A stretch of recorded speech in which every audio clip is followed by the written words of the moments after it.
Short का भैया देखिए समझ मेरी बात। कल दो इक्वेशन बेटा बना था, कौन कौन सा? थीटा इज इक्वल टू बेटा कितना बना था? W अपॉन h1, ठीक है ना। ये इक्वेशन बेटा क्या था? 1 था, है ना। और दूसरा इक्वेशन क्या था बेटा? W is equal to h1 minus h2, ठीक है। ये दो इक्वेशन था, ठीक। इस इक्वेशन को ठीक है बेटा। और तलाश किसकी थी हम लोग? एफिशिएंसी के फॉर्मूले की, ये हम लोग खोज रहे थे, ठीक है। चलिए प्रिंटिंग स्टार्ट कीजिए। तो क्या करेंगे? हियर, उसके आगे कंटिन्यू कर लीजिए। Here here here h1, here h1 is the, here h1 is the amount of heat, here h1 is the amount of heat, amount of heat, amount of heat taken by the system, taken a second. Here h1 is the amount of heat taken by the system, taken by the system, taken by the system at, taken by the system at higher temperature, at higher temperature, at higher temperature T1, T1 कैसे लिखेंगे बाबू? याद है? ठीक है ना। शुरुआत के lecture में हमने आपको समझाया था एक चीज बहुत ध्यान से समझिएगा, क्या कि कंडक्शन चैप्टर के अलावा टेम्परेचर बेटा हर जगह इसमें लेना है, केल्विन स्केल पे लेना है। तो कंडक्शन चैप्टर में ही बेटा टेम्परेचर किसमें लेना है? बात एकदम ध्यान दीजिएगा। थीटा मतलब डिग्री सेल्सियस। अदरवाइज जो भी चैप्टर आप पढ़ेंगे कंडक्शन चैप्टर के अलावा उन सब में टेम्परेचर किसमें रहेगा? केल्विन स्केल पे रहेगा। तो समझिएगा, बच्चों से गलती होती है, ठीक है ना। Thermodynamics and entropy, radiation, kinetic theory of gases, Maxwell thermodynamical relation, van der Waal equation of state, ये 4-5 चैप्टर ऐसे हैं जिसमें आपका टेम्परेचर बेटा किसमें होगा? केल्विन स्केल पर होगा। कंडक्शन चैप्टर एकमात्र ऐसा चैप्टर है आपका जिसमें टेम्परेचर किसमें लेना है आपको? ठीक है भैया, क्वेश्चन करते रहिए, आगे बढ़ते हैं। ठीक है, क्या लिखा बेटा? Here h1 is the amount of heat taken by the system at high temperature T1 and h2 be the, and h2 be the, h2 be the amount of heat, h2 be the amount of heat, amount of heat rejected by the system, h2 be the amount of heat rejected, rejected by the system, by the system at lower temperature, at lower temperature, at lower temperature, lower temperature, lower temperature क्या होता है बेटा? बोलो बाबू, क्या होता है? आप लोगों ने इसका नाम भी होगा T2, अगल बगल T2, ठीक है। क्या हो गया? T2। सोनू के T2 की सूची क्या है? करेंगे एक तो नाम ये याद आता है। सोनू के T2 की ये था ना? चलिए T1 हो गया, और क्या वेट करता हूँ? ठीक है ना, at lower temperature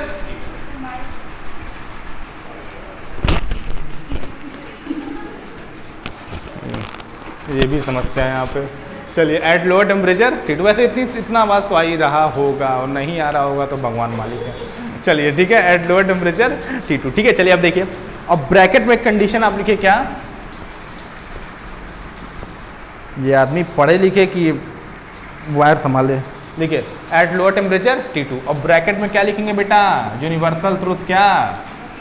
T1 greater than T2, ठीक है। चलिए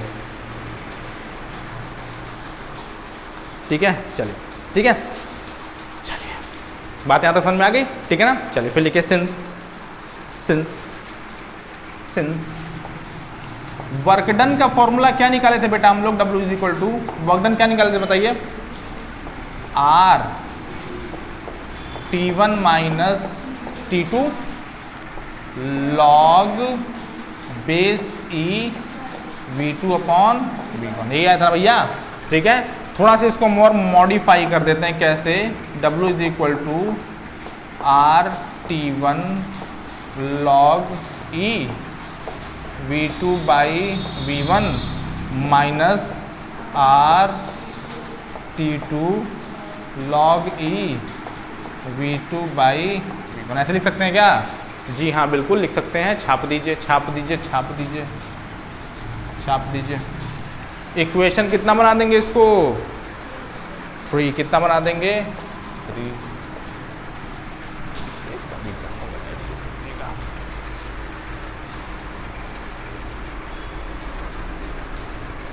ठीक है चलिए।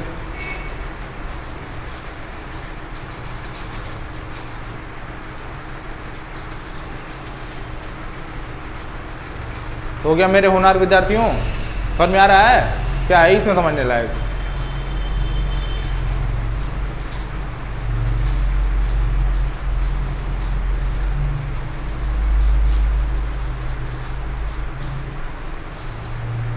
हो गया भैया? चलिए लिखिए। ऑन कंपेयरिंग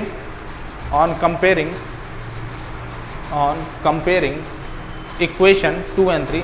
थोड़ा सा डेस्क थोड़ा सा और अरेंज करवाया जाए ना, थोड़ा डेस्क और अरेंज करवाया जाए, थोड़ा सा डेस्क और अरेंज करवाना चाहिए यहाँ पे, या तो तुम लोग की क्लास जो है नीचे चल जाए। चलिए देखते हैं। On comparing equation 2 and 3, on comparing equation 2 and 3, on comparing equation 2 and 3 we get, on comparing equation 2 and 3 we get। 2 and 3 compare करने पे क्या मिलेगा बाबू बताओ?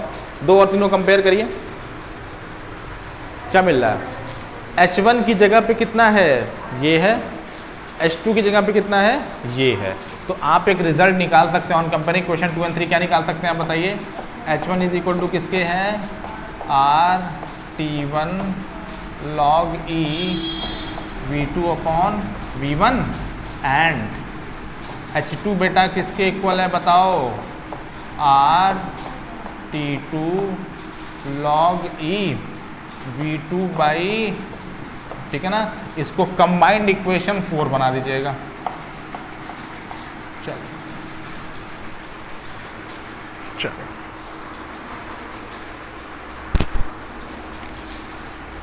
चलो फिर लिखिए, जल्दी करिए जल्दी करिए, बहुत आसान है यार, जल्दी ख़त्म करिए इसको। इसमें समय नहीं गंवाना है बिल्कुल भी, इसमें समय बिल्कुल नहीं गंवाना है, जल्दी ख़त्म किया जाए।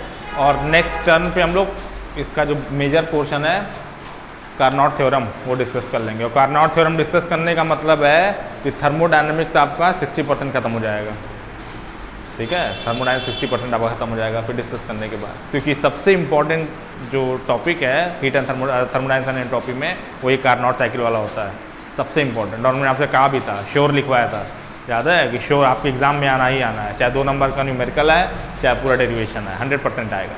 ठीक है चलिए, क्या लिखा जी नालायकों? लिखिए using equation 3 and 4, using equation 3 and 4, using equation 3 and 4, using equation 3 and 4, 3 and 4 in equation 1, in equation 1, in equation 1 we get, in equation 1 we gate.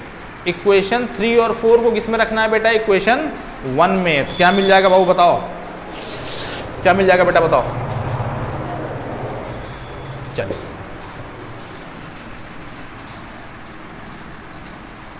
देखिए एक चीज समझिए पहले, W बराबर हम H1 माइनस H2 रख सकते हैं क्या? रख सकते हैं, ठीक। और या W बराबर एक काम, W बराबर H1 माइनस H2, W बराबर सीधे इसको रख देते हैं, है ना? W बराबर सीधे इसको रख देते हैं और H1 की जो वैल्यू हमको यहाँ से मिली है उसको इसमें रख देते हैं। ठीक है, तो होगा क्या? Using equation 3 and 4 we get. क्या मिलेगा बताइए? क्या मिलेगा बताइए? क्या मिलेगा बेटा बताओ? हमको मिल जाएगा, इक्वेशन 3 और 4 को नहीं मिटा रहे हैं, मिल जाएगा। क्या मिलेगा बताइए? ईटा इक्वल टू किसके मिलेगा बताइए? RT1 log E V2 by V1 minus RT2 log E V2 by V1। ठीक है ना? होल अपॉन किसके बताइए? होल अपॉन किसके नालायकों?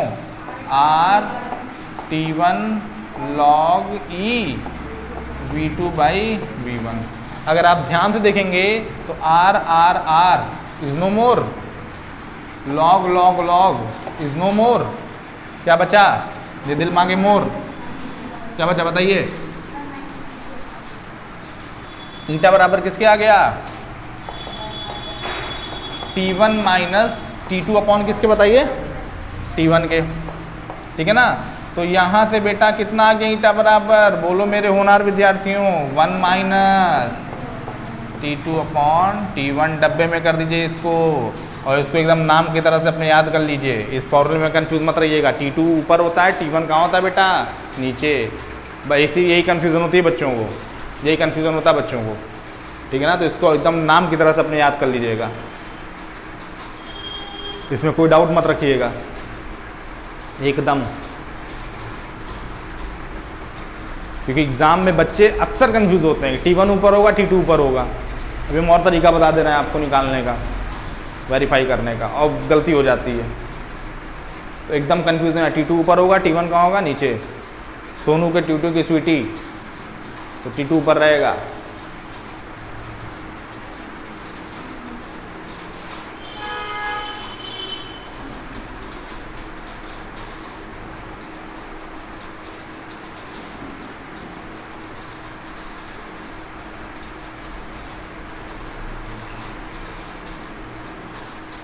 हो गया नालायकों।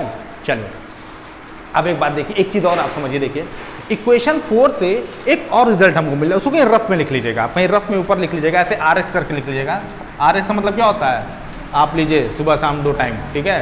क्या H1 अपॉन H2 अगर आप निकालेंगे कभी, मान लीजिए H1 अपॉन H2 आपने कभी निकाला, ये सब फॉर्मूला न्यूमेरिकल में काम आएगा। H1 अपॉन H2 अगर आपने को निकालना है तो देखिए H1 अपॉन H2 करेंगे तो R कैंसिल हो जाएगा, log कैंसिल हो जाएगा, ठीक है ना। मतलब क्या मिलेगा आपको, T1 by T2, T1 by T2, ठीक है ना। और यही नहीं, जब H1 माइनस H2 अगर आप करेंगे,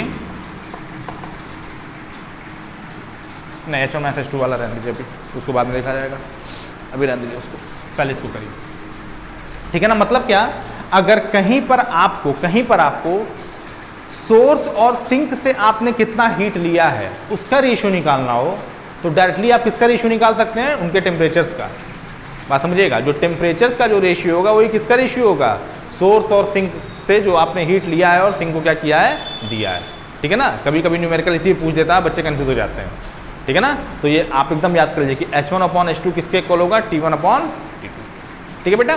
चलिए छापिए जल्दी, छापिए, इसको कहीं रफ में लिख लीजिएगा, एकदम याद कर लीजिएगा, न्यूमेरिकल में पूछ दिया जाता है, बच्चे कंफ्यूज हो जाते हैं। ऐसे ही देखिए न्यूमेरिकल, ये एक फॉर्मूले पर आप कोई कंपटीशन उठा के देख लीजिए, इधर जो जनरल हुआ है, नेट का, गेट का, IIT जैम का, IIT जो ये होता है JEE एडवांस होता है आपका, PMT का, कोई कंपटीशन आप उठा के देखेंगे, आपको इस फॉर्मूले पे एक क्वेश्चन ज़रूर मिलेगा। बहुत ट्रेंडी है आजकल, ये ट्रेंड में चल रहा है, ये बहुत ट्रेंडी फॉर्मूला है, ये आजकल एकदम फैशन में है ये, ठीक है ना। तो क्वेश्चन इससे पूछा जाता है, eta is equal to 1 minus T2 upon T1, ठीक है ना। देखिए कुछ चैप्टर्स का ना टाइम होता है, जैसे जब हम लोग पढ़ते थे अपने टाइम में, मतलब बहुत पुराने नहीं हम लोग भी हैं, जब हम पढ़ते थे तो इंटर में मैकेनिक्स से जो है क्वेश्चन ज़्यादा पूछे जाते थे। अब ट्रेंड चेंज हो रहा है, अब मॉडर्न फिजिक्स से क्वेश्चन ज़्यादा आता है, थर्मोडायनामिक्स से क्वेश्चन, आप पेपर उठा के देख लीजिएगा, अब ट्रेंड्स चेंज हो रहा है, समय के साथ बदलता रहता है, ठीक है ना। फिर कभी 10-20 साल बाद फिर से मैकेनिक्स आ जाएगी। अभी जो ट्रेंड चल रहा है वो मॉडर्न फिजिक्स का और थर्मोडायनामिक्स का चल रहा है, उससे क्वेश्चन ज़्यादा रहते हैं। आपका जो ये स्पेसिफिक हीट वाला कॉन्सेप्ट है CP और CV, उस पर आपको एक न्यूमेरिकल मिल जाएगा, कोई पेपर आप उठा के देख लीजिएगा फिजिक्स का। अभी DDU का एंट्रेंस होने वाला है, उसका पेपर आप देख लीजिएगा, उसमें पूछेगा, 100% पूछेगा, पूछना ही है। हम लोग कंपटीशन दिए थे PGT GT, उसमें आया था, एक क्वेश्चन फिक्स रहता है, आप देख लीजिएगा, ठीक है। तो आजकल बहुत ट्रेंड में है ये।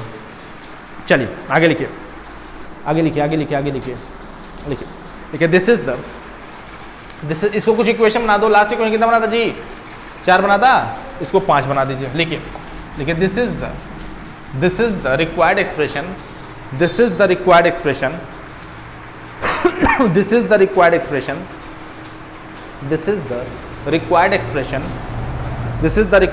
for efficiency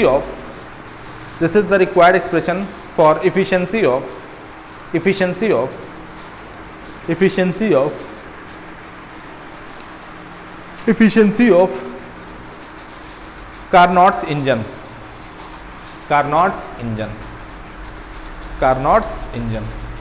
ठीक है। अब मेरे होनहार विद्यार्थियों एक बात बताओ, जो ईटा है वो किस पे डिपेंड कर रहा है, टेम्परेचर पे डिपेंड कर रहा है।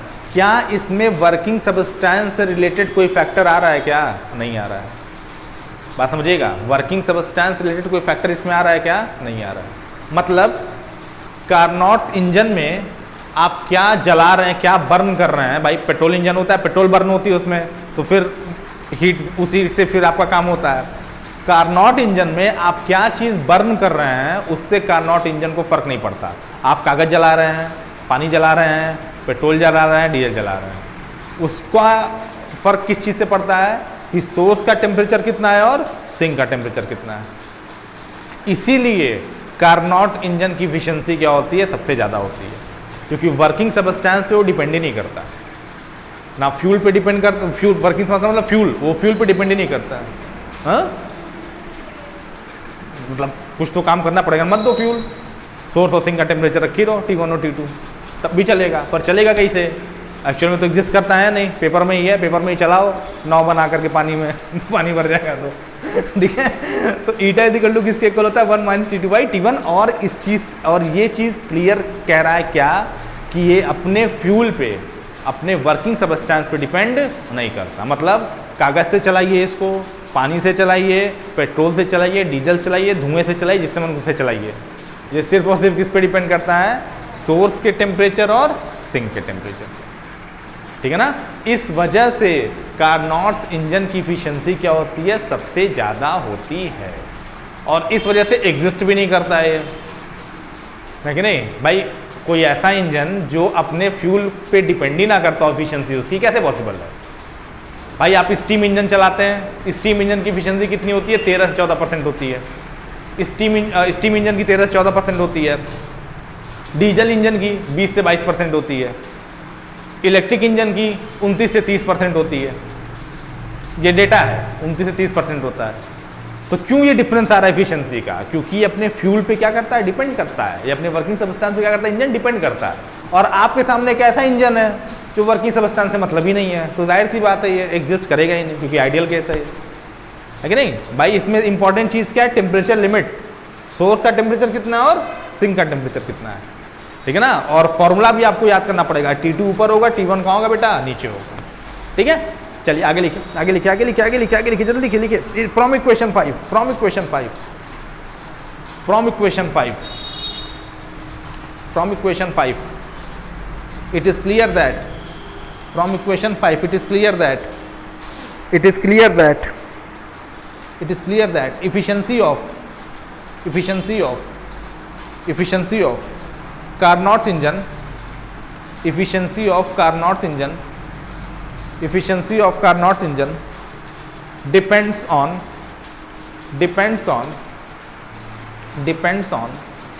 initial and final temperature of the system, initial and final temperature of the system।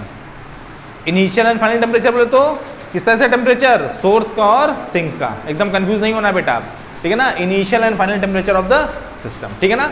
कभी कभी क्या होता है, आपको हीट का रेशियो दे दिया जाता है, समझिएगा। कभी कभी आपको हीट का रेशियो दे दिया जाता है, तो अगर हीट का रेशियो गिवन है तो भैया टेम्परेचर वाला भी तो हम निकाल सकते हैं ना, और हीट का रेशियो निकाल लेंगे, टेम्परेचर का रेशियो मिल जाएगा, उसी को इसमें रख देंगे। इसलिए हमने अलग से लिखा दिया इसको, ताकि कंफ्यूजन ना हो आपको। न्यूमेरिकल भी हम कराएंगे, जितना न्यूमेरिकल आया है अब तक के इतिहास में, आपके पूर्वजों ने जितना दिया है न्यूमेरिकल फेस किया है, वो सारा का सारा आपकी कॉपी में रहेगा। मेरी कॉपी के अलावा आपको कुछ पढ़ने की जरूरत नहीं है। और अनसॉल्व खरीद लीजिएगा, उसको रोज अगरबत्ती दिखाया करिए कि पास करवा दो हमको, ठीक है ना। और उसके अलावा कुछ पढ़ने की जरूरत आपको, किसी किताब को पढ़ने की जरूरत आपको नहीं है। उतना बस कर लीजिए, बहुत है। उतने में हम भी धन्य हो जाएंगे, आप भी धन्य हो जाएंगे, ठीक है ना। वो मेरी जिम्मेदारी है, उतना ही बस आप कर लीजिए, बहुत है उतना बस आप कर लीजिए। उतना ही नहीं हो पाता आप लोगों से, ठीक है ना। हम सारा न्यूमेरिकल आपको करवा देंगे, कुछ होमवर्क भी देंगे, कुछ यहाँ पे भी लगवाएंगे। होमवर्क तो आप करते नहीं है, पता है हमको, होमवर्क करने की उम्र है नहीं आप लोग, यहीं पे सब कराना पड़ेगा। चलिए, ईटा इज इक्वल टू किसके हो गया बेटा? 1 - T2 / T1। और क्या लिखा आप लोगों ने? Initial and final temperature of the system लिखिए। दैट इज कैसे लिखते हैं? अरे बहुत तेज है आप लोग, लिखिए दैट इज टेम्परेचर ऑफ, इतने टैलेंटेड बच्चे मिले नहीं थे कभी हमको आज तक। That is temperature of source and sink, that is temperature of source and sink and does not depends on nature of working substance,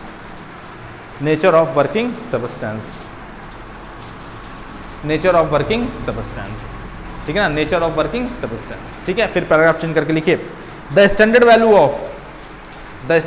of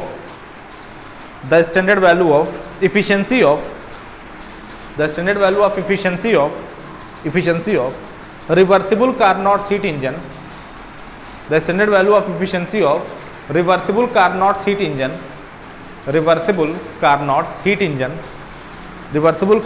engine is about, कहीं 55 मिलता है, कहीं 46 मिलता है, कहीं 48 मिलता है, आप लिखेंगे इज अबाउट 46%, इज अबाउट 46%। ठीक है ना, कितना परसेंट बेटा लिखना हम लोगों को? 46%, मात्र 46%। मतलब क्या? 100 रुपये का तेल डलाइए, 86 रुपये काम होगा, बाकी 54 रुपया धुआं, उस पर कोई कंट्रोल नहीं है आपको, वेस्ट होना ही होना है। ठीक है ना, गनीमत है यहाँ तो तब भी ठीक है। और जो हम लोग का बनता है वो जो हम लोग चलाते हैं गाड़ी वाड़ी, 20% इफिशियंसी है। 100 रुपये का तेल डलाइए, 20 रुपये का काम होगा, 80 रुपया धुआं, वो भी नई गाड़ी है तब, पुरानी है तो इफिशियंसी और कम हो जाती है, पुरानी गाड़ियों की इफिशियंसी और कम होती जाती है। अब मोदी जी हैं तो मुमकिन भी है इलेक्ट्रिक गाड़ी ला रहे हैं और सिस्टम खराब होने वाला है, अब इलेक्ट्रिक गाड़ियाँ चलेंगी। चलिए 46%, फिर लिखिए and is maximum is about 46% and is maximum। मतलब क्या कि अब तक के जो भी इंजन बनाए गए हैं, चाहे ऑन पेपर चाहे ऑन रोड, उन सबकी इफिशिएंसी, उनमें से सबसे ज़्यादा इफिशिएंसी किसकी होती है? कार्नोट इंजन की। ठीक है ना, लिखिए एंड इज मैक्सिमम, फिर क्या लिखा? क्या लिखा? एंड इज मैक्सिमम, फिर लिखिए फुल स्टॉप बाद hence all other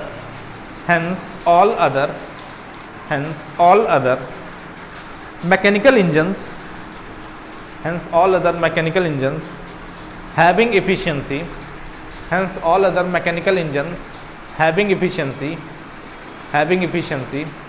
below this,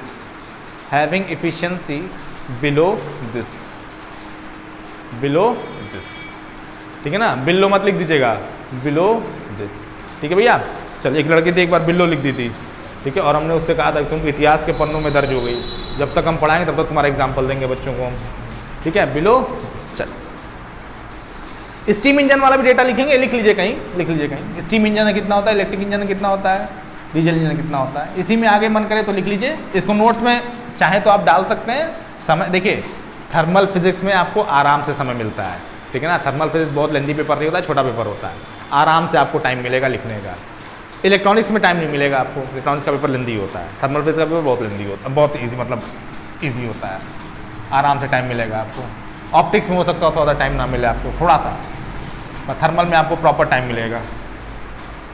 पिछले साल की लड़की थी, वो कई सर हम 29 पेज 30 पेज तक लिख दिए थे, हमने बहुत अच्छी बात है। कई सर और पेज होता तो और लिखे होते, हमको बहुत अच्छी बात है, और लिख देना चाहिए, एक्स्ट्रा बी कॉपी ले लेती। फिर थोड़ी देर बाद रिप्लाई दी, सर बी कॉपी तो मिलता ही नहीं है, हमको इतना लिखने की क्या जरूरत थी, जितना लिखो उतना बहुत है। 32 पेज की कॉपी में कितना भर देंगे भाई आप, साइंस के पेपर 3 घंटे में 32 पेज नहीं मिलता है, 32 पेज बहुत होता है ना यार, पहले मिलता था हम लोग के टाइम पे, हम लोग के टाइम पहले मिलता था, अब 32 पेज बहुत है भाई, 32 पेज में कितना लिखेंगे आप? हाँ, वो बड़ा बड़ा है, 32 पेज बहुत है भाई, कितना लिखेंगे आप? अरे जो कॉपी चेक कर रहा है उसमें तो रहम करिए, वो गुस्सा आ गया तब फेल कर देगा। कॉपी हमेशा ऐसे लिखनी चाहिए कि जैसे आपको खुद कॉपी चेक करनी हो। कैसे? मान लीजिए सेक्शन ए आप पहले अटेम्प्ट कर रहे हैं, तो सेक्शन ए का सारा क्वेश्चन करिए और सेक्शन बी का सारा क्वेश्चन करिए, और सबसे अच्छा तरीका तो ये होता है क्वेश्चन नंबर 1 से स्टार्ट करिए।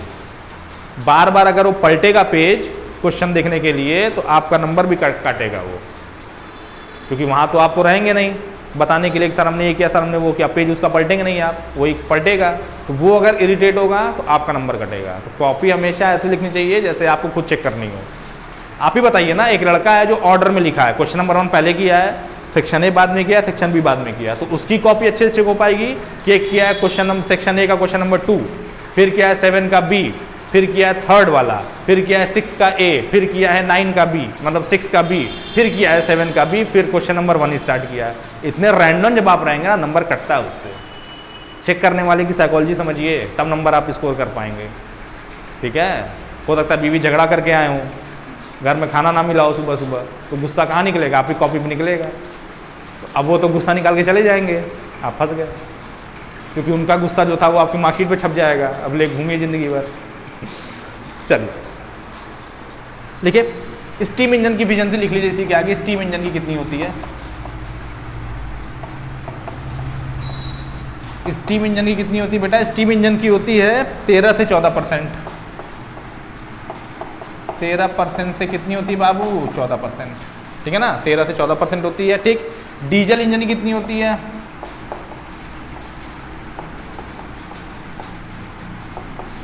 डीजल इंजन कितनी होती है? 20 से 21%। पेट्रोल की भी इसी के आसपास होती है, बहुत डिफरेंस नहीं होता है, 20 से 21% का। जो माइलेज होती है उसमें थोड़ा सा डिफरेंस होता है, अगर आप लोग जो लोग डीजल और पेट्रोल इंजन के बारे में जानते होंगे तो। डीजल इंजन का मेंटेनेंस ज़्यादा होता है, पर 20 से 21%। ठीक है, तो ले दे के बराबर कर देता है वो। डीजल सस्ता होता है पर डीजल इंजन मेंटेनेंस ज़्यादा होता है, ले दे के बराबर कर देता है वो डीजल इंजन। और बेटा एक और कौन सा? Electric engine. पेट्रोल इंजन का भी इसी के आसपास होता है, डीजल के ही आसपास। ठीक है ना, तो कंफ्यूज मत होइएगा। पेट्रोल इंजन की एफिशिएंसी वैसे कोई पूछेगा नहीं, पर जान लीजिए वही 20 से 21% बताइएगा। डीजल इंजन की कितनी होती है? 29 से 30% होती है बेटा। 29 से कितनी होती है बाबू? 30%। ठीक है ना, 29 से 30% होता है। छाप दीजिए, छाप दीजिए। ठीक है ना, इसे देखिए, ट्रेन आजकल किससे चले? इलेक्ट्रिक इंजन चलती है, भाप वाला खत्म हो गया। ये भाप वाले की सबसे कम होती थी, 13-14%, उससे तो दुगनी ही है। ठीक है, something is better than nothing, है कि नहीं? ठीक है, चल। और इसी के साथ आप लोगों ने कार्नोट थ्योरम का एक पार्ट भी प्रूफ कर लिया। कार्नोट थ्योरम जो है 3 पार्ट में होता है। ठीक है, वो जब हम लिखाएंगे तो आपको बताएंगे। कार्नोट थ्योरम 3 पार्ट में होता है। जब आपने इफिशिएंसी का डेरिवेशन कर लिया ना, एक के आपने 2 पार्ट प्रूफ कर लिया कार्नोट थ्योरम का। कार्नोट थ्योरम का 2 पार्ट प्रूफ हो गया। अब कैसे होगा वो नेक्स्ट टर्म पे आपको पता चलेगा। मंडे जब आएगा कार्नोट थ्योरम बताएंगे तो उसमें आपको बताएंगे हम कि कार्नोट, बच्चों को 1 पार्ट दिखता है, वो आपको 3 पार्ट दिखेगा। कार्नोट थ्योरम के 3 पार्ट होते हैं। ठीक है, और एक आप ऑलरेडी प्रूफ कर, एक या 2 आपने ऑलरेडी प्रूफ कर लिया, और एक जो बचा पार्ट रहेगा उनको डिस्कस कर लेंगे कैसे प्रूफ करना है उसको। ठीक है, चलिए आइए आगे बढ़िए, आगे बढ़िए, आगे बढ़िए, आगे बढ़िए। चलिए एक छोटा टॉपिक और लिख लीजिए, पूछा जाता है इसी में। टाइम है ना जी? हाँ बहुत टाइम है। एक छोटा सा टॉपिक और लिखिए, छोटी छोटी मगर मोटी बातें लिखिए। हेड डालिए, heat engine and refrigerator. Heat engine, heat engine and refrigerator.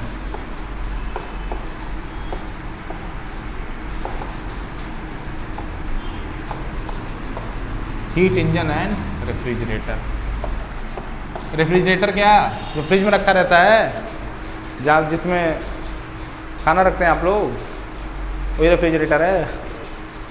वो भी है, उसी तरीके से ये भी काम करता है रेफ्रिजरेटर। हीट इंजन का उल्टा क्या होता है? रेफ्रिजरेटर होता है। ठीक है ना, आप लोग के यहाँ किसी यहाँ गोदरेज का होगा, किसी के यहाँ इलेक्ट्रोलक्स का होगा, किसी के यहाँ सैमसंग, बड़े लोग के यहाँ सैमसंग का होता है। ठीक है, चलिए हम लोग गरीब लोग, हम लोग के यहाँ गोदरेज वाला है। चलिए लिखिए, तुम्हारे यहाँ कौन सा है? सबसे बेकार सैमसंग होता है। अच्छा, सबसे अच्छा गोदरेज का होता है। सबसे अच्छा गोदरेज का होता है। मतलब हम ये नहीं बता रहे हैं कि उन्हें होता है, गोदरेज का सबसे अच्छा होता है। अगर आप देखेंगे मार्केट में पूछेंगे तो गोदरेज का सबसे अच्छा होता है फ्रिज। फिर एलजी का भी फ्रिज अच्छा होता है। सैमसंग का सही बात उतना अच्छा नहीं होता है। सैमसंग का मोबाइल नहीं अच्छा होता, हैंग करने लगता है। सबसे ज़्यादा हैंगिंग प्रॉब्लम सैमसंग, सबसे पहले भी स्टार्ट हुई थी सैमसंग में। कोरियन कंपनी है सैमसंग। कुछ लोग चाइना बाइकआउट में उसका बाइकआउट कर रहे हैं, तो मैं समझा रहे हो कोरियन कंपनी है, यहाँ की नहीं है, मतलब चाइना की नहीं है। अब चाइनीज़, कोरियन, नेपाली में अंतर तो लगता है नहीं, सब एक जैसे लगते हैं हम लोगों को। हम लोग तो नेपालियों से भी वो ले लिए दुश्मनी। ठीक है, यहाँ जो सब बनाते हैं मोमो, सब चाइनीज़ थोड़ी है, नेपाली हैं सब, है ना। जाके लोग चाइनीज़ वाले में खाते, लगता है चाइनीज़ खा रहे हैं हम लोग, क्या बताया जाए। लिखिए, the working of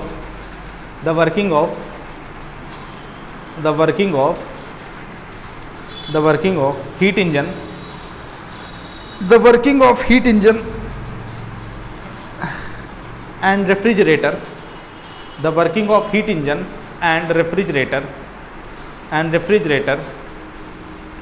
can be understood by below figure, can be understood by below figure. हो गया? चलिए देखिए बिलो फिगर है, देखते हैं आप लोगों को दिखाते हैं बिलो फिगर क्या होता है। देखिए समझिए, बना रहे हैं हम, ठीक है, हीट इंजन रेफ्रिजरेटर जैसे हम बना रहे हैं वैसे ही बनाइएगा, ठीक है। चलिए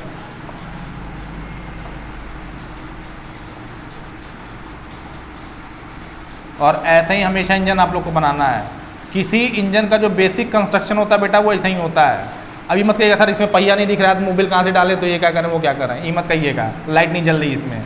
किसी इंजन का जो बेसिक कंस्ट्रक्शन होता है वो ऐसा ही होता है। ये T1 होता है, T1 को बेटा क्या कहते हैं, T1 किसका टेम्परेचर होता है, सोर्स का, ठीक है ना। और ये किसका टेम्परेचर होता है, सिंक का, ठीक है ना। और सोर्स से जो हीट हम लेते हैं वो क्या होता है हमारा, H1 होता है, ठीक है ना। ये बीच में हमारा क्या है बाबू, WS बोले तो वर्किंग सब्सटेंस, ठीक है। तो हीट लेता है वो H1 और क्या करता है, कुछ अमाउंट ऑफ वर्क डन करता है, W करता है, और जो हीट बचती है H2, जो हीट बचती है उसको बेटा वो क्या कर देता है, सिंक को रिजेक्ट कर देता है, ठीक है ना। तो ये इंजन का बेटा क्या है, बेसिक स्ट्रक्चर है, ठीक है ना। चलिए ये क्या है आपका, हीट इंजन है, ये क्या है आपका हीट इंजन है। अब आप ये बताइए कि क्या आपने इस पे बाहर से कोई काम किया है क्या, नहीं किया है। जो इस कलम ने आपको समझाया था कि जो स्पॉन्टेनियस प्रोसेस होता है उसमें बेटा बाहर से काम नहीं करना पड़ता। ये देखिए स्पॉन्टेनियस प्रोसेस है, कैसे स्पॉन्टेनियस प्रोसेस है, आपको पता है क्या कि T1 हमेशा किससे बड़ा होगा, T2 से। T1 हमेशा किससे बड़ा होगा, T2 से। और आप जानते हैं कि हीट का फ्लो किधर से किधर होता है, higher temperature to lower temperature. यहाँ टेम्परेचर हाई है, यहाँ टेम्परेचर क्या है, लो है। तो हीट का फ्लो देखिए स्पॉन्टेनियस हो रहा है, आपको कुछ काम करने की ज़रूरत नहीं है। इसका उल्टा क्या होता है, रेफ्रिजरेटर होता है। इसमें हीट का फ्लो क्या कराना होता है, उल्टा कराना होता है। हीट का फ्लो कैसे कराते हैं हम, lower temperature to higher temperature. पानी को ऊपर से नीचे अगर फेंकेंगे हाई पोटेंशियल से लो पोटेंशियल की तरफ तो आराम से चला जाएगा, और ऊपर चढ़ाना हो तब क्या करना पड़ेगा, मोटर लगा के काम करना पड़ेगा। यही चीज़ यहाँ भी है। अगर प्रोसेस स्पॉन्टेनियस है, T1 से T2 तक हम जा रहे हैं, हाई टेम्परेचर से लो टेम्परेचर तक हम जा रहे हैं, तो हमको सिस्टम पे कोई काम करने की ज़रूरत नहीं है। और ये कंडीशन कभी वॉयलेट नहीं होगी, चाहे हीट इंजन हो चाहे रेफ्रिजरेटर हो, हमेशा T1 बेटा किससे बड़ा होगा, T2 से। हीट का फ्लो चेंज हो सकता है पर ये कंडीशन वॉलेट नहीं होगी। हीट का फ्लो कैसे चेंज होगा, हम एक्सटर्नल काम करेंगे तो क्या होगा, हीट का फ्लो उल्टा होने लगेगा, पर ये कंडीशन वॉलेट नहीं करेगी। T1 हमेशा किससे बड़ा होगा बेटा, T2 से, चाहे हीट इंजन हो चाहे क्या हो आपका रेफ्रिजरेटर हो। इस चीज़ को लेके क्लियर रहिएगा। इसलिए हमने आपसे कहा था कि यूनिवर्सल ट्रुथ है ये, कुछ भी हो जाए थर्मोडायनेमिक्स में ये कंडीशन आपकी चेंज होने वाली नहीं है, ठीक है ना। ये स्पॉन्टेनियस प्रोसेस है तो इसमें तो खैर फॉलो होगा ही होगा, T1 ग्रेटर देन T2। जो नॉन स्पॉन्टेनियस प्रोसेस है उसमें भी T1 की वैल्यू किससे बड़ी होगी, T2 से, पर हीट फ्लो का डायरेक्शन क्या हो जाएगा, बदल जाएगा। अगर स्पॉन्टेनियस प्रोसेस है सिस्टम खुद काम करेगा, स्पॉन्टेनियस प्रोसेस नहीं है सिस्टम पे क्या करना पड़ेगा बेटा, काम करना पड़ेगा। और सिस्टम खुद काम कर रहा है तो हीट इंजन, सिस्टम पे काम करना पड़ रहा है तो रेफ्रिजरेटर, ठीक है भैया। चल आइए रेफ्रिजरेटर बना देते हैं सुंदर सा, इसी में आइए रेफ्रिजरेटर बना देते हैं। आसान है कि नहीं, आप पढ़ाते हैं सर तो आसान है, घर पे जाके लगता है क्या है कि नहीं। चलिए देखिए सोर्स, ये क्या है बेटा, सोर्स है, सोर्स का टेम्परेचर कितना होता है, T1। ये क्या है बाबू, सिंक है, इसी में डूब के मर जाइए। और ये क्या है, T2, ठीक है। चलिए T1 है और ये क्या बेटा, T2, ठीक है। और देखिए अंतर क्या होता है, इसमें क्या है, ये वर्किंग सब्सटेंस है, WS मतलब वर्किंग सब्सटेंस। अब देखिए हम इसमें काम कर रहे हैं, हम एक्सटर्नल वर्क डन क्या कर रहे हैं, अप्लाई कर रहे हैं। जब एक्सटर्नल वर्क डन अप्लाई करेंगे तो क्या होगा, हीट का फ्लो बेटा क्या हो जाएगा, चेंज हो जाएगा, ठीक है ना। हीट का फ्लो उल्टा स्टार्ट हो जाएगा, H2 सिंक से किधर की तरफ हीट फ्लो करेगा, सोर्स की तरफ। और यहाँ क्या हो जाएगा आपका, H1 इज इक्वल टू किसके इक्वल हो जाएगा बताइए। देखिए H2 इधर से आ रहा है, वर्क डन इधर से हो रहा है, तो H1 बराबर किसके हो जाएगा, H2 प्लस W प्लस हो जाएगा। ऐड हो रहा है ना, आप दे रहे हैं ना, H2 प्लस W, ठीक है भैया, छापिए छापिए जल्दी छापिए, ठीक है ना। पर ये कंडीशन आपकी वॉयलेट नहीं करेगी, सोर्स का टेम्परेचर हमेशा किससे ज़्यादा होगा, सिंक से, ठीक है ना। एक्सटर्नल वर्क डन कर रहे हैं आप तो फिर हीट का फ्लो तो उल्टा करा दिया आपने, पर इस कंडीशन को बेटा कभी वॉयलेट हमको नहीं करना, ये हमेशा याद रखिएगा। ये यूनिवर्सल ट्रूथ है आप लोगों के लिए, जैसे सूरज और चांद का होना यूनिवर्सल ट्रूथ है, ऐसे ही। Yes yes you are right, you are right. Work done positive होगा, एग्जाम क्या होगा, वर्क डन नेगेटिव होगा। अब क्योंकि न्यूमेरिकल वैल्यू हम लिख नहीं रहे हैं इसलिए हमने पॉजिटिव नेगेटिव नहीं लिखा है। न्यूमेरिकल वैल्यू लिखते अगर हम तो साइन कन्वेंशन फॉलो करना पड़ता है, पर न्यूमेरिकल वैल्यू है नहीं इसलिए पॉजिटिव नेगेटिव हमने नहीं लिखा। समझ आया बेटा, न्यूमेरिकल वैल्यू होता तो पॉजिटिव नेगेटिव लिखना पड़ता। चलिए छाप दीजिए छाप दीजिए छाप दीजिए छाप दीजिए। और बच्चों तुम्हें सुना है कहानी किसकी, हीट इंजन और रेफ्रिजरेटर की। चलिए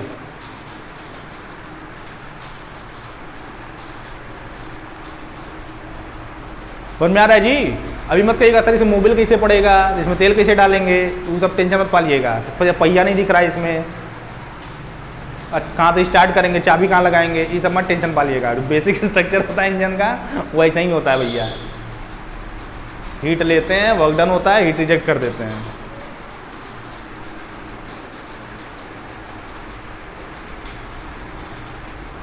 चलिए अब इसी में जो भी पेन आप एक्स्ट्रा यूज़ करते हैं हेडिंग के लिए इसमें लिख दीजिएगा, या एक काम करिए लिखिए पहले एक सब हेडिंग डाल दीजिए इसमें, इन हीट इंजन। इन हीट इंजन, हीट इंजन में क्या होता है ये देखते हैं। इन हीट इंजन तो ब्लू से लिख के ब्लैक से ऐसे मार्क कर दीजिएगा, इन हीट इंजन, या आप चाहे तो हेडिंग भी डाल सकते हैं, आपकी अपनी चॉइस है। पर ये इसी का पार्ट है तो याद से इन्हीं की अलग हेडिंग नहीं है ये। आप कहेंगे सर बहुत छोटी छोटी चीज़ें आप सिखाते हैं, पर यही छोटी छोटी चीज़ एग्जाम में गलती होती है जब कॉपी सामने आती है तो बच्चे कंफ्यूज जाते हैं, T1 ऊपर होगा T2 ऊपर होगा। एग्जाम में इतना प्रेशर होता है ना, और कई बार डिस्टर्ब भी होते हैं आप। कॉपी साइन करने टीचर आता है आपका, वो क्या कहते हैं, कॉपी साइन करने टीचर आता है आपका, फिर क्या कहते हैं, एक बार आपको अटेंडेंस शीट अपनी भरनी होती है, एक बार वेरिफिकेशन शीट भरनी होती है, पीछे वाला अलग खोद खोद के परेशान करता है, बताओ बताओ बताओ, आगे वाले को आप परेशान करते हैं, है कि नहीं। और सबसे आगे बैठ गया तो टीचर आपको कॉन्टिन्यूअस देख रहा होता है, वो भी प्रेशर में आ जाते हैं आप, पसीना पसीना हो जाता है, अरे भगवान अब क्या होगा। जिसकी सबसे आगे सीट होती है उसका तो वो तो पहले ही दिन मूड उसका ऑफ हो जाता है कि ले सबसे आगे बैठ गए, और सबसे पीछे वाला तब भी रिलैक्स रहता है कि चलो बच जाएंगे, क्योंकि सबसे आगे अगर आप हैं सबसे पहले कॉपी आप ही जाएगी, नकल आप कर नहीं सकते हैं भाई, किस टीचर से तो पूछेंगे नहीं, थप्पड़ पड़ जाएगा आगे कोई है नहीं, समझ रहे हैं ना। तो कई सारे पैरामीटर्स होते हैं एग्जाम में। एग्जाम जो होता है वो सिर्फ आपका नॉलेज टेस्ट नहीं करता है, वो पूरी पर्सनैलिटी टेस्ट करता है आपकी, कि प्रेशर सिचुएशन में आप कैसे काम कर रहे हैं, टाइम कैसे मैनेज कर रहे हैं आप, है ना। वो एग्जाम सिर्फ नॉलेज का टेस्ट नहीं होता है, पूरी पर्सनैलिटी टेस्ट होती है आपकी उस समय। कितने लोग का पेपर पढ़ते ही BPI हो जाता है, फिर बेहोश हो जाते हैं लोग, फिर उठा के लेके जाना पड़ता है ना। वो होता है भाई एग्जाम में, होता है, ठीक है। चलिए लिखिए, इन हीट इंजन में लिखिए, लिखिए system takes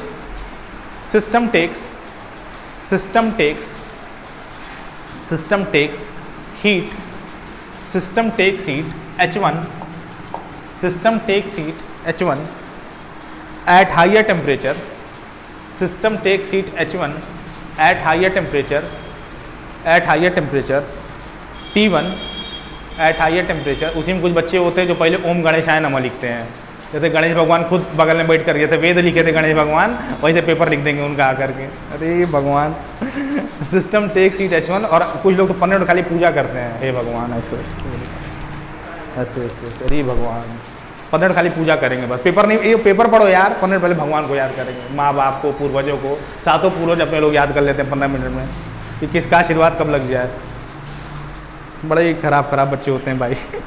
system takes heat H1 at higher temperature T1। एक बार हम लोग पेपर कराए थे, BA की एक लड़की थी, तो BA में आप लोगों को पता होगा पेपर ऑब्जेक्टिव होता है, एक पेपर होता है ऑब्जेक्टिव होता है, OMR भरना होता है।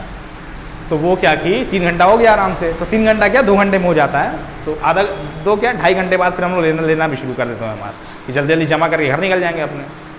तो उसका देखे एक OMR बबल नहीं था उसका, और पेपर पूरा सॉल्व की थी। हम कहे यार तुम बबल क्यों नहीं किए? कह रहे सर हम पेपर में टिक कर दिए हैं। हम कहे पेपर तुमको ले जाना है बेटा, इसमें भरो, इसमें तो फिर OMR जल्दी नहीं भरी हो। ऐसे ऐसे लोग होते हैं। पेपर में टिक करके बैठी थी आराम से, रोल नंबर भर दी थी OMR में, साइन करवा दी थी, सब बैठी थी, और OMR में जो 100 क्वेश्चन थे उस पर एक भी बबल नहीं की थी, वो पेपर में खाली टिक कर दी थी ऐसे ऐसे कि हमको आ रहा है। अरे तो आपको आ रहा है अच्छी बात है, एग्जामिनर को बताइए ना कि हमको आ रहा है, एग्जामिनर OMR चेक करेगा कि पेपर चेक करेगा आपका। फिर डांटे वाटे हम लोग, तब फिर जल्दी भरी उसको, और अंतिम में छूट भी गया था उसका, हमको लग रहा है 20-25 क्वेश्चन छूट गया था, टाइम ही नहीं था। देखिए system takes heat H1 at higher temperature T1 from the source and does the work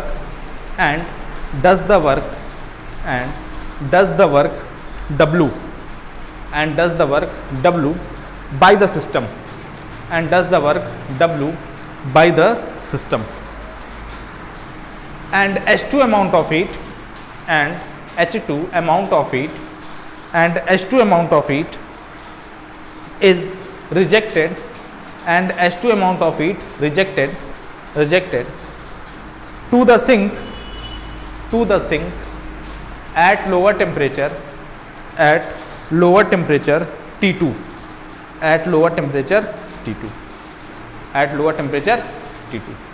फिर लिखिए पैराग्राफ चेंज करके, the efficiency of heat engine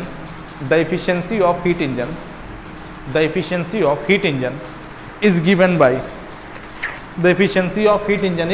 given by efficiency formula क्या होता है मेरे होनहार विद्यार्थियों? अभी हुआ था डेरिवेशन, क्या हुआ था, क्या निकला था? ईटा इज इक्वल टू किसके इक्वल होता है बताइए? 1 माइनस T2 अपॉन T1। ठीक है, चलिए अब आप एक कंडीशन जानते हैं, क्या जानते हैं बताइए? सिंस देखिए समझिएगा, पहले देखिए ध्यान समझिएगा कंडीशन क्या, कि जो केल्विन स्केल का टेम्परेचर होता है वो कभी नेगेटिव नहीं होता। जो हमने आपको बताया था केल्विन स्केल का टेम्परेचर क्या होता है, कभी नेगेटिव नहीं होता। तो केल्विन स्केल का टेम्परेचर बेटा अगर नेगेटिव नहीं होता तो इसका मतलब क्या, ये हमेशा किससे बड़ा होगा? 0 से। ठीक है ना। और एक कंडीशन आप ये जानते हैं कि T1 हमेशा किससे बड़ा है? T2 से, या T2 हमेशा किससे छोटा है? T1 से, है कि नहीं? तो T1 से अगर हम इसको डिवाइड कर दें, T1 से बेटा अगर इसको हम डिवाइड करते हैं 0 अपॉन T1 क्या हो जाएगा? 0। T2 अपॉन T1 आ जाएगा यहाँ पे, और T1 अपॉन T1 क्या हो जाएगा? 1 हो जाएगा। मतलब क्या कि कुछ भी हो जाए T2 अपॉन T1 हमेशा किससे हो छोटा होगा बताइए? 1 से क्या होगा? छोटा होगा। 1 से क्या होगा बेटा? छोटा होगा। और इसका मतलब क्या, ये जो क्वांटिटी है आपकी वो क्या है? 1 से बेटा क्या है? छोटी है। और 1 में से अगर आप 1 से छोटी क्वांटिटी माइनस करेंगे तो जाहिर सी बात है जो रिजल्टेंट आएगा वो 1 से क्या होगा? छोटा होगा, है कि नहीं? जैसे देख लीजिए 1 माइनस 1/2 करेंगे तो क्या मिलेगा आपको? 1/2 लेस देन 1। 1 माइनस 2/3 कितना आ जाएगा आपका? 1/3 लेस देन 1। ठीक है ना। और बताओ जी 1 माइनस 1/4, अरे 1 अपॉन 1/4 कितना आ गया?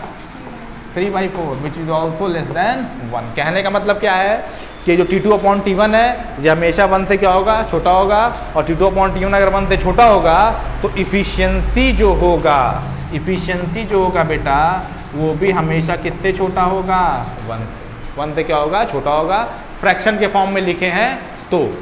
और आपको पता है कि किसी फ्रैक्शन को हम परसेंटेज में भी क्या कर सकते हैं? कन्वर्ट कर सकते हैं। कैसे करते हैं फ्रैक्शन को परसेंटेज में कन्वर्ट? 100 से मल्टीप्लाई करके। तो अगर किसी फ्रैक्शन की वैल्यू 1 से छोटी है, या हम ये कहें परसेंटेज में क्या, कि ईटा हमारा 100% से क्या होगा? हमेशा ही कम होगा कि नहीं होगा? भाई 1 मतलब क्या? 100%। 1 में 100 से मल्टीप्लाई करें 100%। तो अगर 1 से छोटी है एफिशिएंसी तो परसेंटेज में भी 100% से क्या होगी? कम होगी। और आप जानते भी है भाई जो इंजन आपने बनाया है कार्नोट इंजन, उसकी एफिशिएंसी कितनी है? 46% की है, मैक्सिमम एफिशिएंसी है। तो जाहिर सी बात है कि जो बाकी इंजन होंगे उनकी एफिशिएंसी हमेशा क्या होगी? 100 से कम ही होगी, है ना। 100 से कम होगी। अभी हम बताएंगे भी, एक आगे एक स्टेटमेंट प्रूफ कराया 2 नंबर पूछा जाता है कि किसी इंजन की इफिशियंसी 100% क्यों नहीं हो सकती? आप यहाँ से देख भी सकते हैं, यहाँ से आप देख भी सकते हैं। कैसे? देखिए कैसे, समझिए। यहीं पे थोड़ा समझा देते हैं, यहीं पे थोड़ा आपको समझा देते हैं, यहीं पे थोड़ा आपको समझा देते हैं। देखिए कैसे, देखिए इफिशियंसी 100%, देखिए समझिए, लिखे नहीं, बस समझिए। इफिशियंसी 100% होने के लिए कंडीशन क्या होनी चाहिए बेटा? T2 क्या हो जाए? 0। तो क्या T2 0 हो सकता है क्या? नहीं हो सकता। केल्विन स्केल पे टेम्परेचर कभी भी 0 केल्विन नहीं हो सकता। क्यों? ये थर्ड लॉ ऑफ थर्मोडायनेमिक्स है कि 0 kelvin temperature is not attainable. 0 kelvin temperature हम पा ही नहीं सकते, और 0 केल्विन टेम्परेचर अगर हम पा नहीं सकते तो जाहिर सी बात है बेटा इफिशियंसी कितनी हो जाए? इफिशियंसी हमारी कभी 1 हो ही नहीं सकती। और कोई कंडीशन है क्या इफिशियंसी 1 होने की? नहीं है, कोई कंडीशन नहीं है। देख लीजिए आप, है ना। इफिशियंसी 1 होने की एक ही कंडीशन है, क्या? कि T2 हमारा क्या हो जाए? 0 हो जाए। और ये थर्ड लॉ ऑफ थर्मोडायनेमिक्स से अलाउड ही नहीं है। तो अलाउड नहीं है, इस वजह से किसी इंजन की इफिशियंसी कभी भी 1 नहीं हो सकती। बात समझ में आ रहा है? अभी आगे लिखाएंगे हम, आगे 2 नंबर का। जैसे वो होता क्या है कि अनसॉर्ट में कुछ क्वेश्चन ऐसे आते हैं जो अलग से आते हैं। अलग से मतलब क्या? इन द सेंस कि उनका अप्रोच थोड़ा अलग हो जाता है, कॉमन मतलब जो जनरल टॉपिक है उससे अलग हो जाता है, तो उसको हम अलग से करवाते हैं, ताकि अनसॉल्व जब आप खोलें तो सारा क्वेश्चन आपको देखने को मिल जाए। हमने कहा नहीं, मेरी कॉपी के अलावा कुछ पढ़ने की जरूरत आपको नहीं है, बस कॉपी आप उतना कर डालिए, क्योंकि अनसॉल्व का सारा क्वेश्चन हम बता देते हैं उसमें। आपको कुछ एफर्ट नहीं करना है, बस अनसॉल्व से वेरीफाई कर लेना है कोई क्वेश्चन तो नहीं छूटा है। तो भाई भगवान तो है नहीं, हम भी इंसान, हमसे भी क्वेश्चन छूट जाता है। मान लीजिए छूट जाता है, आपका बस इतना काम रहेगा, अनसॉल्व से आप वेरीफाई करेंगे। अगर कोई क्वेश्चन छूटा आप हमको बता देंगे, सारे क्वेश्चन छूटा उसको हम करा देंगे, ठीक है ना। वैसे कोशिश तो यही होती है कि सारा करा दें, और सारा हो भी जाता है। पर मान लीजिए 1-2 क्वेश्चन, क्योंकि अनसॉल्व भी मॉडिफाई होता रहता है, मान लीजिए 1-2 क्वेश्चन आपको कुछ नया ऐड हो गया तो उसको फिर आप बताइएगा तो हम करा देंगे। बस आपका इतना काम रहेगा, इतना आपको मेरे लिए करना है, बाकी सब कुछ अपने लिए करना है, ठीक। अब आपकी जगह जाके एग्जाम नहीं दे सकते हम, है ना, ये हम नहीं कर सकते। बाकी सारा काम हम कर देंगे, कॉपी में आपके सब कुछ रहेगा, खाली बैठ के क्या करना है आपको? पढ़ लेना है, ठीक है। चलिए, कुछ आपको दिमाग लगाने की जरूरत नहीं है, एक तो वैसे ही नहीं है, लगाएंगे क्या? चलिए क्या है, तो ईटा बेटा क्या है हमारा? 100% से क्या है? कम है। लिखिए नीचे, दैट इज पहले इतना लिखिए, पहले इतना लिखिए, स्टार्ट करिए। पहले इतना लिख डालिए, ये पूरी कंडीशन पूरी लिख डालिए 100% तक की।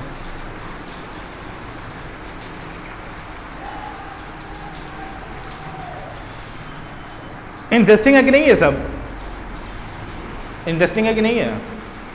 ठीक ही है सर, नंबर से मतलब है, इंटरेस्ट से क्या होगा? नंबर आ जाए बस, और क्या है। देखिए थर्मोडायनेमिक्स से पता चल गया आपको कयामत कब आएगी। हमने बताया था ना, डूम्स डे कब होगा? प्रलय का दिन, कयामत जिसको कहते हैं। गीता में प्रलय का आ गया, कुरान में कयामत का आ गया है, बाइबल में डूम्स डे का आ गया है। कब होगा वो? बस उसी दिन हिसाब होगा, मिनिमम कट ऑफ बनेगा, स्वर्ग नरक जाइएगा, मिला जाएगा अगर मेरे कट ऑफ में आ जाते हैं आपको। हम तो भाई पंखाओं का बंद कर देते हैं, ताकि जब कट ऑफ निकले तो वेरी गुड, जब कट ऑफ निकले तो स्वर्ग में ही रहें, नरक में जाने कोई मतलब है नहीं, गरम गरम तेल में पकौड़ी बनने का। चलिए लिखिए, दैट इज इफिशियंसी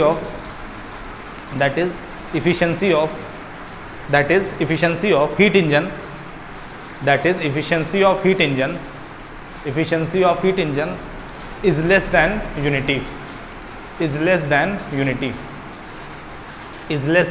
unity, और 100%, is less than unity और 100%। यूनिटी मतलब क्या? एकता। यूनिटी मतलब क्या? 1, ठीक है। यूनिटी और 100%, ठीक है ना। तो क्या रिजल्ट निकला बेटा? कि इफिशियंसी कभी भी 100% नहीं हो सकती, ठीक है। चलिए, तो आज की सेवा करते हैं समाप्त। कट करो, आज की सेवा करते हैं समाप्त।